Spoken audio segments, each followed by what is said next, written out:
Ассаламалейкум, Қарақалпақ милли мирасына қызығатығын халқым. Біз білеміз, ерте заманларда ата-бабаларымыздың тұтыну бұйымдары өзгеше болған.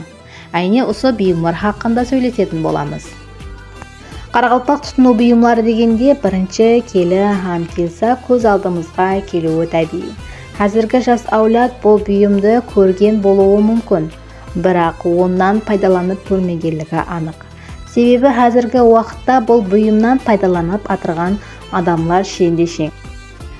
Келі әр түрлі дәнелерді ұнтау, женшу, майдалау, түю һәм тазалау үшін қолданылады. Бойы 70-80 см шамалас, қатты бекем ағаштан істелінген, күбі тәрізді үй бұйымы қожалық әсбабы болып есептелінеді. Келсап, ұзындығы 1 метр, 60 см шамалас, дәл ортасынан қолменен ұстауға қолайластырып, тесіп, келідегі дәнді һәм басқа да нәрселерді ұнтақлау, майдалау һәм түю үшін істелінген ағаш. Келі менен келсап біргелікте қолданылатын бұйым.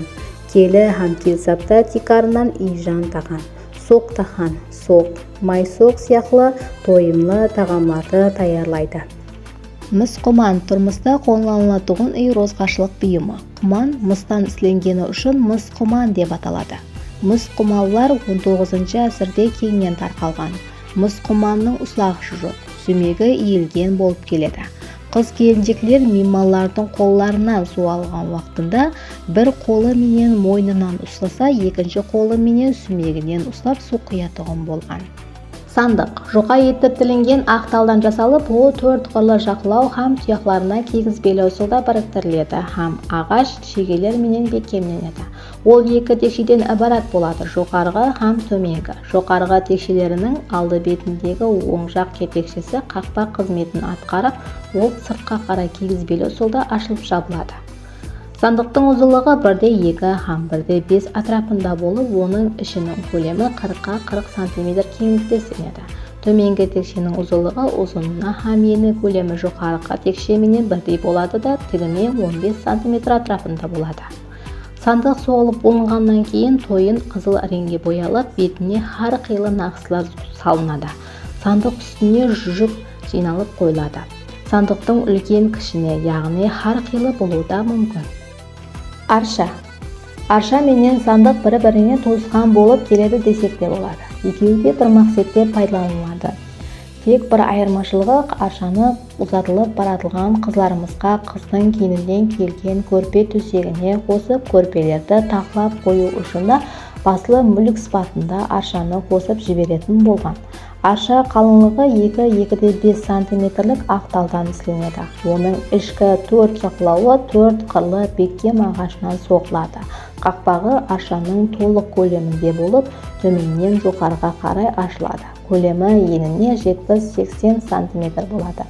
Ұзынына 1-1,20 метр. Тереңлігі 60-70 см болады. Бұл размер әрқилы болып өзгере беруі де мүмкін. Аршаның сүйегі соғылып болынғаннан кейін оның һәмме тарапы ашық қызыл бояуменен сырланады. Соң бетіне ақ жұқа қаңылтыр менен қапланады һәм майда мыс шегелер менен әрқилы түрдегі нақыстар менен безеледі. Нағыз тұйғын реңлі бояулар менен боялып, алыстан қарағанда көздің жауын алып тұрады. Аршаны жоғарыда айтып өтілгеніміздей ұзатылатын қызларымыздың жасауына басылы мүлік ретінде қосады. Қарақалпақ бұйымдар қатарына кіреді тағы бір бұйым, бұл шанаш. Шанашқа соқ, ұн салынатын ыдыс болған. Қазіргі уақытта бұл бұйымнан пайдаланбағанымыз себепті қазіргі жас аулат біле-білмеуі де мүмкін.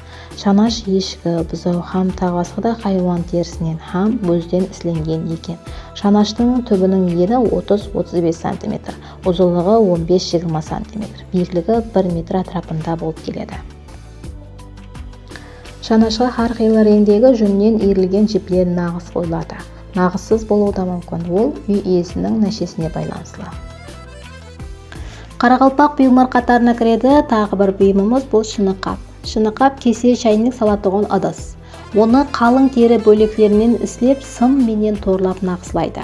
Бір жағы жалпақ, екінші тарапы дүңкі тәрізді болады. Аттың еріне қыстыратұғын бауда болады. Шынқапты ұзақ жолға шыққанда ертеде ата-бабаларымыз ішіне кесе шайнек салып, аттың еріне қыстырып алып жүретұғын болған екен. Бұлда қарақалпақ бұйымдар қатарына кіреді. Бұл шайқалта деп аталады. Шайқалта құрғақ шай үшін пайдаланатұғын ыдыс болған. Боялған бөзден, ямаса қызыл және қара реңлі ұшыға бөлегінен кестеленеді. Ұзын төрт мешлі һәм түбі дөңгеленген формаларды бар. Шайқалтаның бауы пөпеклі, кейде мұншақ өткерілген болады. Шайқалтаны қызлар нақсылап кестелеп тоқыған һәм ұнатқан жігітіне сауға еткен екен. Шайқалтаны әсіресе бай бардамлы жігітлер һәм ер адамлар белдік белбеуіне өткеріп, тағып қасына алып жүреді болған. Өйткені шай ол заманда һәмменің де үйінде табыла бермеген екен. Кергі. Бұлда қарақалпақ бұйымдар қатарына кіреді. Кергі палас ұсылында жүннен иірілген жіптен тоқылады. Тоқылған сабақлардан төменгі шанақ шығарылады. Кергіде айрықша құрамалы нақсылар бола бермейді. Оның ұзылығы 1 метр, тереңлігі 60-70 сантиметр атрапында болып, оған қасық, табақ, шөміш, кепкір сияқлы бұйымларды салып қойылады.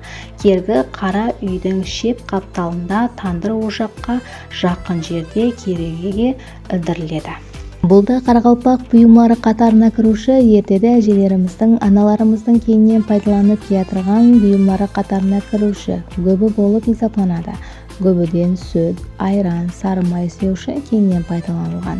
Көбі ағаштан соғылған болып, дөңгелек тәрізді, іші шұқыр, бойы орташа биіктікте келеді. Көбінің ағаштан соғылған таяқшасы һәм қақпақшасы болып, қақпағының ортасында кішкене тесікшесі де болады екен. Бұл көбі таяқшасını ұстап тұру үшін соғылған болса керек. Бұл бұйымнан қазіргі күнде пайдаланбағанымыз соншалық, қазіргі күнде жас әулет бұны біле білмейді. Тек қана жасы үлкен әжесі, анасы барлар ғана бұл бұйымды сақлап қойғанда ғана пайдаланып көрген болар. Жоғарыдағы атап өтілген бұйымлардың үйіңізде қазіргі күнге дейін сақланып келінгені болса, бұнда сіз бақытлысыз, себебі ата-бабаларыңыздың көзін көрген бұйымлары сақланып келінгені һәм сізден кейінгі әулетқа көрілуі үшін сақланып тұруы бұл сіздің бір ауметіңіз болып есептелінеді. Қазіргі уақытта ата-бабаларыңыздың пайдаланып келінген бұйымларының қайсы бірі үйіңізден табылады? Комментарийға жазып кетеміз.